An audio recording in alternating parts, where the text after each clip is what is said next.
Assalamualaikum warahmatullahi wabarakatuh. Perkenalkan, nama saya Aidala Nur Hasanah dengan NPM 213507103. Di sini saya akan sedikit membahas mengenai konflik yang terjadi di Cina dan Taiwan. Nah, dalam konflik ini saya akan menggunakan pendekatan institusional.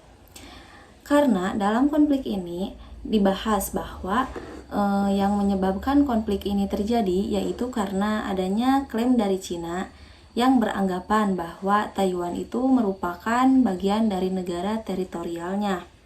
Sedangkan Taiwan tidak terima dengan klaim tersebut.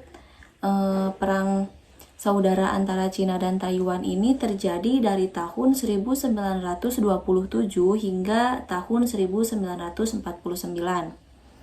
Pada saat itu, Partai Komunis Cina berusaha menguasai pemerintah Taiwan yang dipimpin oleh Kuomintang. Nah, menyadari hal tersebut, Partai Kuomintang yang notabene-nya nasionalis berusaha untuk menyingkirkan kaum komunis. Namun, Cina terus memandang Taiwan sebagai bagian wilayahnya yang tak terpisahkan.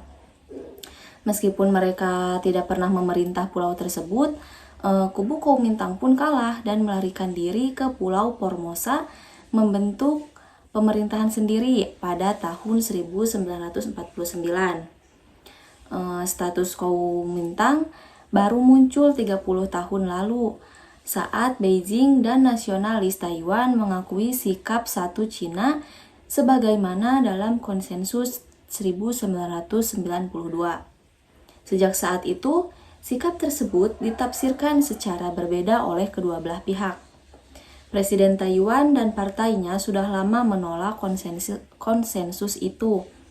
Sebaliknya, dia berulang kali mendesak Beijing untuk mengakui kedaulatan Taiwan dan keinginan rakyatnya. Di sisi lain, upaya Cina menguasai Taiwan tak pernah surut. Pada tahun 2019, Presiden Cina Xi Jinping meminta pulau itu bersatu kembali secara damai dengan negaranya. Namun, ia menolak mengesampingkan penggunaan kekuatan.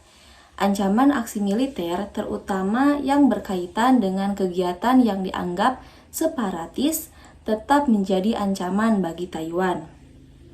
Taiwan tidak bisa menerima penyatuan dengan Cina. Salah satu pemicu utamanya karena peristiwa di Hong Kong yang menunjukkan bahwa menjaga kedaulatan Taiwan sangat penting guna melindungi posisinya sebagai satu-satunya negara demokrasi berbahasa Cina di dunia. Selain mengirim pesawat tempur di sekitar wilayah udara, Taiwan juga menuduh Cina menggunakan perang hibrida untuk merusak kepercayaan publik terhadap demokrasi di pulau itu. WU menyebut Beijing kerap menyebar berita palsu tentang Taiwan.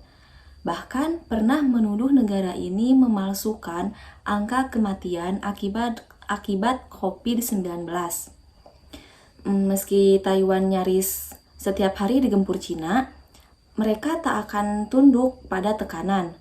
Pemerintah juga akan berhati-hati walaupun sudah mengantongi dukungan dari komunitas internasional. Konflik Cina dan Taiwan ini kembali memanas usai Cina melangsungkan latihan militer di Selat Taiwan setelah kunjungan Ketua DPR Amerika Serikat Nancy Pelosi ke Taiwan pada tanggal 2-3 Agustus tahun 2022.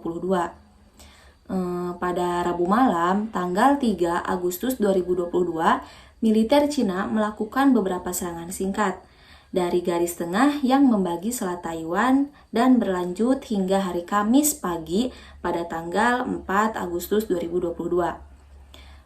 Saat itu, sekitar 10 kapal Angkatan Laut Cina secara singkat melintasi garis median sebelum mereka diusir oleh kapal laut Taiwan. Menyikapi intimidasi dari Cina, Taiwan mengaku siap tempur dengan itu. Mereka juga meminta bantuan Australia untuk meningkatkan kerjasama keamanan dan intelijen mengingat provokasi Beijing semakin intens. Menteri Luar Negeri Taiwan, Joseph Wu, berkomitmen akan melawan sampai akhir, hingga Beijing memulai perang dengan negaranya. Sementara itu, Presiden Taiwan Tsai Ing-wen memperingatkan akan ada malapetaka jika Taiwan kembali jatuh ke tangan Cina. Pada Kamis tengah hari, kapal-kapal militer dari kedua belah pihak tetap berada di daerah dan dalam jarak dekat. Sementara itu, beberapa pesawat angkatan udara dari Cina secara singkat melintasi garis median beberapa kali pada hari Kamis pagi. Hal ini memaksa Taiwan untuk mengerahkan jet dan mengerahkan sistem rudal untuk melacak pergerakan mereka. Taiwan juga mengatakan setidaknya 2 rudal diluncurkan oleh Cina di dekat Pulau Matsu, Taiwan, yang terletak di lepas pantai Cina sekitar pukul 2 siang waktu setempat. Mereka terlihat menuju ke arah zona latihan 2 dan 3 yang sebelumnya diumumkan oleh Cina. Hal yang sama juga dilaporkan oleh AFP, di mana tentara Cina meluncurkan proyektil ke Selat Taiwan pada hari Kamis. Wartawan AFP melaporkan melihat beberapa proyektil kecil ditembakkan dari instalasi militer terdekat, terbang ke langit diikuti oleh gumpalan asap putih dan suara ledakan keras sekitar pukul 13.13 siang waktu setempat. Militer Cina mengatakan dalam sebuah pernyataan bahwa mereka telah melakukan penembakan peluru tajam jarak jauh ke daerah-daerah tertentu di Selat Taiwan Timur. Serangan presisi dilakukan di area tertentu di Selat Taiwan Timur dan hasil yang diharapkan itu tercapai, kata Komando Teater Timur Tentara Pembebasan Rakyat atau biasa disebut PLA dalam sebuah pernyataan. Cina saat ini sedang melakukan beberapa latihan militer terbesar ditetapkan untuk berlangsung hingga Minggu. Latihan akan berlangsung di beberapa zona di sekitar Taiwan. Di beberapa titik hanya dalam jarak 20 km dari pantai. Tsai mengatakan Taiwan tak ingin ada konfrontasi militer. Mereka ingin menjalin hubungan yang damai, stabil, dan saling menguntungkan.